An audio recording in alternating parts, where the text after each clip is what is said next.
Hoy hablaré de la dimensión mística en la buena aplicación de la palabra. Esa mística que estaba presente en la pedagogía de Jesús. El encuentro de Jesús con María de Betania, hermana de Marta y Lázaro, nos dará la oportunidad de abordar el tema. María logró descubrir y entrar en un plano no accesible para la mayoría de los que interactuaron con Jesús de Nazaret a través de la contemplación. Necesitaremos releer algunos pasajes bíblicos adicionales a Juan para obtener más datos sobre la personalidad y conducta de esa mujer. Solo así podremos reflexionar sobre la importancia de la dimensión contemplativa en los encuentros con Jesús. El primer texto se encuentra en Lucas 10, versos 38 al 42. Aconteció que yendo de camino entró en una aldea, y una mujer llamada Marta le recibió en su casa. Esta tenía una hermana que se llamaba María, la cual, sentándose a los pies de Jesús, oía su palabra. Pero Marta se preocupaba con muchos quehaceres y acercándose dijo: Señor, ¿no te da cuidado que mi hermana me deje servir sola? Dile pues que me ayude. Respondiendo Jesús le dijo: Marta, Marta, afanada y turbada estás con muchas cosas, pero solo una cosa es necesaria, y María ha escogido la buena parte, la cual no le será quitada. Este pasaje hace referencia a la parábola del buen samaritano. Si tenemos presente la pregunta clave de Jesús en el capítulo 10, verso 36, ¿cuál te parece que se hizo prójimo?, nos parecerá evidente que de las dos hermanas, Marta es la que se colocó a sí misma en esa categoría en relación con un Jesús peregrino. Ella hizo lo correcto, lo hospedó, según el verso 38, y si estaba atareada y preocupada con los quehaceres de la casa, según lo dice el verso 40 y 41, seguramente era para atender las necesidades del visitante. Como contrapartida, Lucas nos indica una actitud diferente y extraña en María, que se sienta a los pies de Jesús y lo escucha, ignorando las normas usuales de hospitalidad y lo que se esperaba de ella como mujer en una sociedad patriarcal. El segundo texto está en Juan 12, versículos 1 al 8. 6 días antes de la Pascua vino Jesús a Betania, donde estaba Lázaro, el que había estado muerto y a quien había resucitado de los muertos. Y le hicieron allí una cena. Marta servía y Lázaro era uno de los que estaban sentados a la mesa con él. Entonces María tomó una libra de perfume de nardo puro, de mucho precio, y ungió los pies de Jesús, y los enjugó con sus cabellos, y la casa se llenó del olor del perfume. Y dijo uno de sus discípulos, Judas Iscariote, hijo de Simón, el que le había de entregar: ¿por qué no fue este perfume vendido por 300 denarios y dado a los pobres? Pero dijo esto no porque se cuidara de los pobres, sino porque era ladrón, y teniendo la bolsa sustraía de lo que se echaba en ella. Entonces Jesús dijo: déjala, para el día de mi sepultura ha guardado esto, porque a los pobres siempre los tendréis con vosotros, mas a mí no siempre me tendréis. Aquí llama la atención el dato sobre Marta, que sirve a los invitados según las tradiciones aceptadas y las costumbres más frecuentes. María, en cambio, rompe totalmente los esquemas y Juan se encarga de enfatizar esto con una serie de detalles. La cantidad de perfume es extraordinaria, equivale a casi medio kilogramo. Se trata de un aroma exótico, especie de nardo procedente de la India. El evangelista destaca además que era puro, muy caro, provocando con ese derroche el enfado de Judas. María unge con el producto los pies de Jesús, gesto inusual, pero además se los seca con los cabellos, que evidentemente llevaba sueltos, contra la costumbre judía entre las mujeres. La dimensión contemplativa no se detiene ante la crítica de nadie. No importa a esta mujer si por soltarse el pelo la consideran prostituta y hablan de ella. A ella lo que le interesa es agradar a Jesús. En los dos textos analizados, todo indica extravagancia en la conducta de María, sobre todo si la confrontamos con la de su hermana Marta, que llena a la perfección las expectativas de aquella sociedad. De hecho, se nos recuerda que lo que hace molesta tanto a Marta, cumplidora estricta, como a Judas, tesorero del grupo de Jesús. Es muy evidente que con María se nos está sugiriendo un tipo de actitud distinta, que desafía no solo a las normas usuales en la época, sino a determinados valores que eran muy cuidados en la iglesia primitiva, como el servicio, la hospitalidad, la prudencia en la administración de bienes, la prioridad en la atención a los necesitados, etc. No pretendemos con esta reflexión aprobar a una por su practicidad y descalificar a la otra por su misticismo o a la inversa. Al contrario, consideramos que se trata de una invitación atrevida a pasar del formalismo ordinario a un plano diferente, mejor en calidad y, por cierto, poco frecuente en las relaciones con Jesús. Lo escuchamos de su propia boca cuando le indica a Marta que hay una sola cosa necesaria, en Lucas 10, verso 42, y añade que es algo que nadie se lo va a quitar.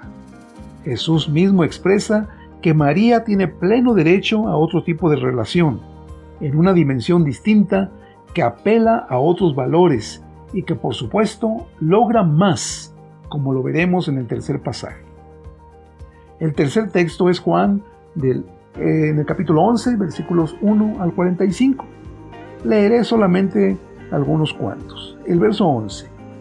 Estaba entonces enfermo uno llamado Lázaro de Betania, la aldea de María y de Marta su hermana. María, cuyo hermano Lázaro estaba enfermo, fue la que ungió al Señor con perfume y le enjugó los pies con sus cabellos. Enviaron pues las hermanas para decir a Jesús: Señor, he aquí el que amas está enfermo. Oyéndolo Jesús dijo: Esta enfermedad no es para muerte, sino para la gloria de Dios, para que el Hijo de Dios sea glorificado por ella. Verso 17. Vino pues Jesús y halló que hacía ya 4 días que Lázaro estaba en el sepulcro. Verso 20. Entonces Marta, cuando oyó que Jesús venía, salió a encontrarle, pero María se quedó en casa. Y Marta dijo a Jesús: Señor, si hubieses estado aquí, mi hermano no habría muerto. Verso 23. Jesús le dijo: Tu hermano resucitará. Marta le dijo: Yo sé que resucitará en la resurrección, en el día postrero. Le dijo Jesús: Yo soy la resurrección y la vida. El que cree en mí, aunque esté muerto, vivirá. Y todo aquel que vive y cree en mí, no morirá eternamente. ¿Crees esto? Verso 27. Le dijo: Sí, Señor, yo he creído que tú eres el Cristo, el Hijo de Dios, que has venido al mundo. Habiendo dicho esto, fue y llamó a María su hermana, diciéndole en secreto: El Maestro está aquí y te llama. Ella, cuando lo oyó, se levantó de prisa y vino a él. Verso 31. Entonces los judíos que estaban en casa con ella y la consolaban, cuando vieron que María se había levantado de prisa y había salido, la siguieron, diciendo: Va al sepulcro a llorar allí. María, cuando llegó a donde estaba Jesús, al verle, se postró a sus pies, diciéndole: Señor, si hubieses estado aquí, no habría muerto mi hermano. Jesús entonces, al verla llorando, y a los judíos que la acompañaban, también llorando, se estremeció en espíritu y se conmovió. Y dijo: ¿Dónde le pusisteis? Le dijeron: Señor, ven y ve. Jesús lloró. Dijeron entonces los judíos: Mirad cómo le amaba. Verso 39. Dijo Jesús: Quitad la piedra. Marta, la hermana del que había muerto, le dijo: Señor, hiede ya, porque es de 4 días. Jesús le dijo: ¿No te he dicho que si crees, verás la gloria de Dios? Verso 45. Entonces muchos de los judíos que habían venido para acompañar a María y vieron lo que hizo Jesús, creyeron en él. Aquí es notable la actividad de Marta. Sabe que Jesús llega, sale y lo recibe, en el verso 20. Contrasta con la aparente pasividad de María, que permanece en casa. Además, toma la iniciativa en el diálogo ante Jesús y lo hace por medio de una especie de reproche con tintes de solicitud. Podemos ver el verso 21. Mantiene el diálogo a través de 2 argumentos. El primer argumento tiene que ver con la resurrección final de los muertos y el segundo Es una fórmula de confesión hacia Jesús al reconocerlo como Señor y Mesías en el verso 27. Ambos argumentos subrayan la fe de Marta y destacan sus sólidas bases. Sin embargo, luego de esa sección que nos ha presentado a una mujer bien afianzada en los cimientos más seguros, el texto da un giro imprevisto y surge María como protagonista. El primer elemento llamativo es el secreto del mensaje de Marta a María en el verso 28, que dice que, habiendo dicho esto, fue y llamó a María, su hermana, diciéndole en secreto: el maestro está aquí y te llama. ¿En secreto? ¿Por qué en secreto? La sugerencia es que tratarían asuntos donde los demás no participan. El segundo elemento llamativo que nos dice que María es ahora la protagonista es que Jesús es el que la convoca. Ella va corriendo y al llegar a Jesús vuelve a colocarse a sus pies. El tercer elemento llamativo que nos dice que María es protagonista es quizá el más interesante para el tema que analizamos. María repite casi con exactitud el mismo reproche disfrazado de solicitud de Marta en el verso 32, pero con resultados diferentes y espectaculares. María logra la conmoción en Jesús, enfatizada en los versículos 33, 35 y 38, y se produce la resurrección de su hermano Lázaro. Al final, Marta aparece una vez más, pero colocando obstáculos a la acción del Maestro en el verso 39, y María aparece inspirando una fe progresiva en un grupo de judíos, al menos en 3 ocasiones, en los versos 31, 33 y 45. A pesar de que ella no muestra confesiones de fe tan elaboradas, ni acciones tan social y eclesialmente correctas como las de Marta, ella tiene fruto. Así que tenemos a estas alturas varios elementos que nos sirven para sospechar que detrás de los textos que nos hablan de estas dos hermanas, existe el conflicto teológico entre dos tipos de comunidades o dos tipos de pensamientos, cada uno con su particular modo de acercarse a Jesús. Los pasajes subrayan las posibilidades que se abren, pues descubrimos que puede haber acercamiento a Jesús sin la obligación de transitar por las formas tradicionales como las confesiones de fe precisas, la diaconía, respeto a los roles sociales impuestos y todo eso que puede ser tan solo producto de una fe que puede derivar en racionalismo. La enseñanza de Jesús aquí es que el acercamiento a Dios también puede ser contemplativo, místico, con pocas palabras, donde resalten los gestos de amistad y tengamos presente que Dios valora, antes que formalismos, los sentimientos y emociones del que se acerca a Él. Hay un desencuentro en aquellos que al vivir un encuentro con Jesús solo viven un cristianismo formal sin contemplación de la gloria de Dios.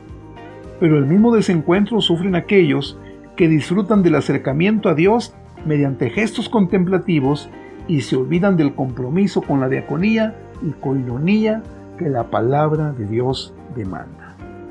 La conclusión sería: acércate a Dios y después de servirle, contémplalo.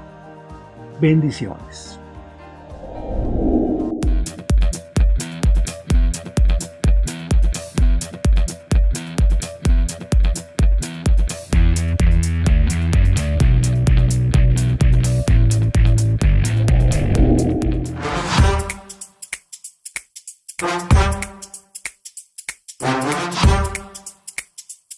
Bye.